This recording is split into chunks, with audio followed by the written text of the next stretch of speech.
Buenas tardes.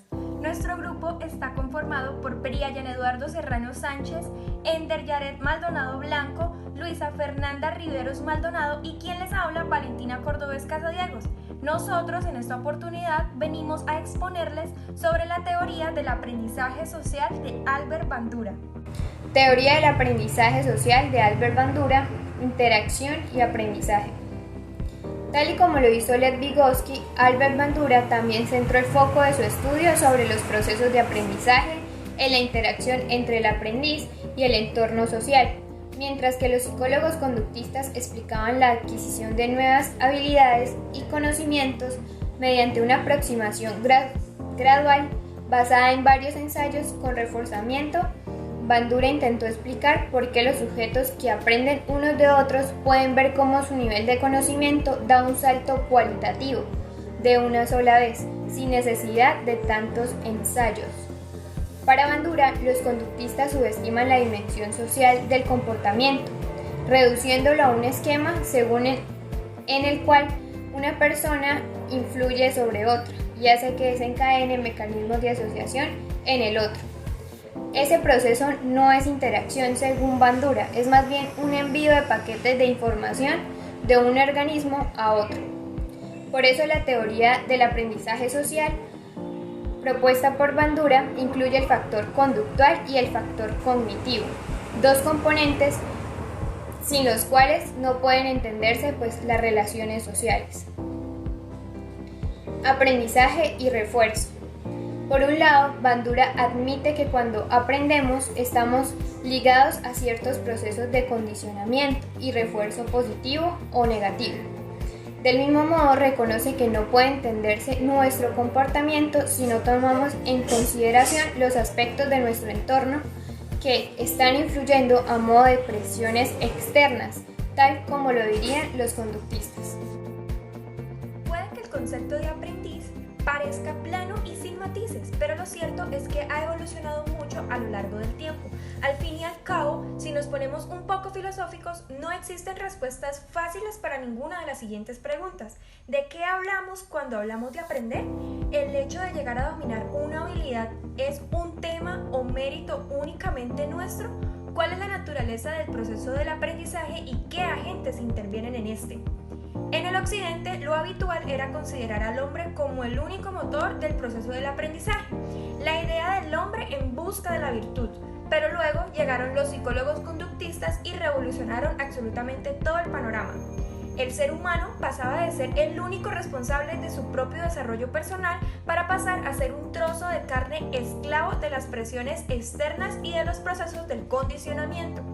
Se había pasado en pocos años de creer en un libre albedrío ingenuo a sostener un determinismo totalmente feroz.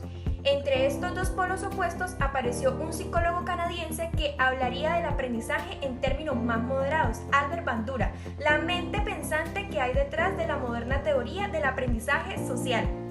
A continuación les hablaremos del ambiente. Ciertamente, para que exista una sociedad, por pequeña que ésta sea, tiene que haber un contexto o un espacio en el que existan todos estos miembros.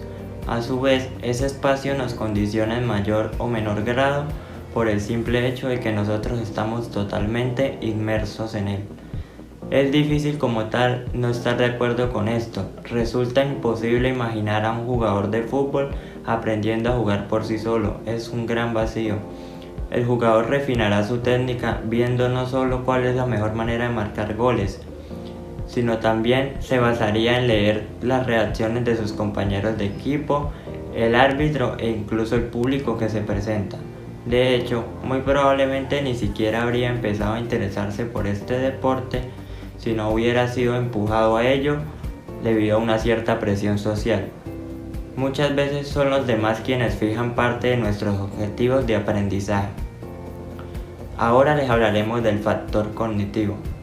Sin embargo, esto nos recuerda a Bandura, el cual nos dice que también hay que tener en cuenta la otra cara de la moneda de esta teoría del aprendizaje social, el factor cognitivo, el cual nos dice que el aprendiz no es un sujeto pasivo que asiste desapasionadamente a la ceremonia de su aprendizaje, sino que por el contrario participa activamente en el proceso e incluso espera de esta etapa de formación unas expectativas en un contexto de aprendizaje interpersonal.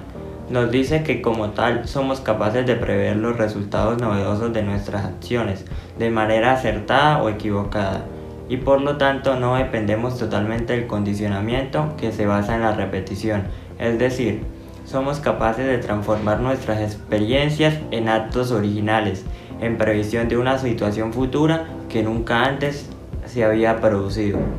Gracias a los procesos psicológicos que los conductistas no se han molestado en estudiar, utilizamos en nuestra continua entrada de datos todos los tipos para dar un salto cualitativo hacia adelante e imaginar situaciones futuras que aún no se han dado.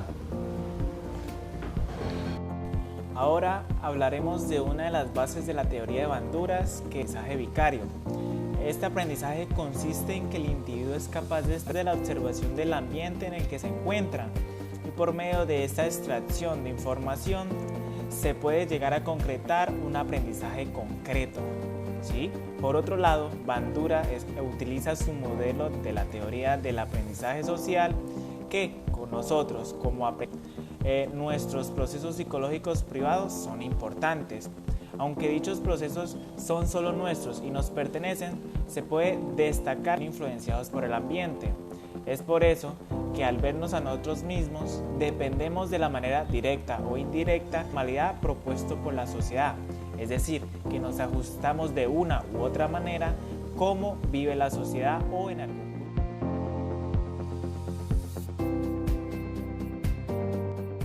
Según Banduras, uno de los fundamentos para construir la personalidad de cada individuo es que somos capaces de prever cosas a partir de lo que les pasan a los otros. Este proceso se hace de manera consciente e inconsciente. Como conclusión, el aprendizaje vicario es una lección y es que no somos autónomos en ningún aspecto. Dependemos del ambiente y la sociedad para saber si estamos haciendo lo correcto. Bien, para finalizar vamos a hablar de la teoría de la autoeficiencia en el ámbito deportivo. ¿Sí? La teoría de la autoeficiencia de Albert Bandura en el terreno deportivo no es suficiente, ya que el deportista tiene capacidades para conseguir un rendimiento en su deporte y además también ha de querer conseguirlo y creer que tiene capacidad para ello.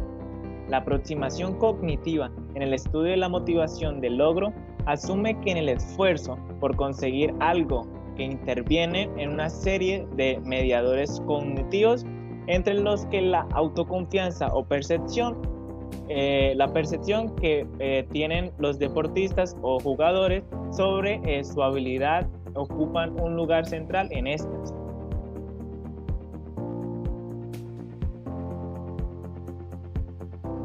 Listo. Bueno, entonces como tal, para describir la capacidad percibida para alcanzar cierto nivel de ejecución, se han utilizado diferentes términos. Estos son como la autoconfianza, la autoeficacia, habilidad percibida y competencia percibida. Entre ellos está la teoría de autoeficacia propuesta por Bandura, y esta ha sido como la más utilizada para investigar la autoconfianza en el área del deporte y del rendimiento motor. En el marco de esta teoría sociocognitiva de Albert Bandura, allí pues él elaboró su teoría de la autoeficacia a partir de un modelo de reciprocidad triádica, donde cada uno de los factores interactúan entre sí como determinantes interactivos. Continuando con esto, se dice que esta teoría del determinismo recíproco propone como principio que la conducta y el funcionamiento humano están determinados por las influencias interrelacionadas de los estados fisiológicos de los individuos, las conductas, las condiciones y el medio ambiente. La teoría de la autoeficacia concede un papel central a la influencia del pensamiento autorreferente sobre el funcionamiento psicosocial, actuando así como mediador de la conducta y de la motivación de las personas. Los juicios que tienen estas personas sobre su capacidad para actuar a un nivel determinado en una tarea concreta influyen en su conducta, esfuerzo, persistencia, etc. en sus patrones de pensamiento y en sus reacciones totalmente emocionales. Las creencias de las personas en relación a su eficacia pueden desarrollarse a través de 4 formas fundamentales de influencia, las cuales son las experiencias de dominio, las experiencias vicarias, la persuasión social y los estados físicos, psicológicos y emocionales.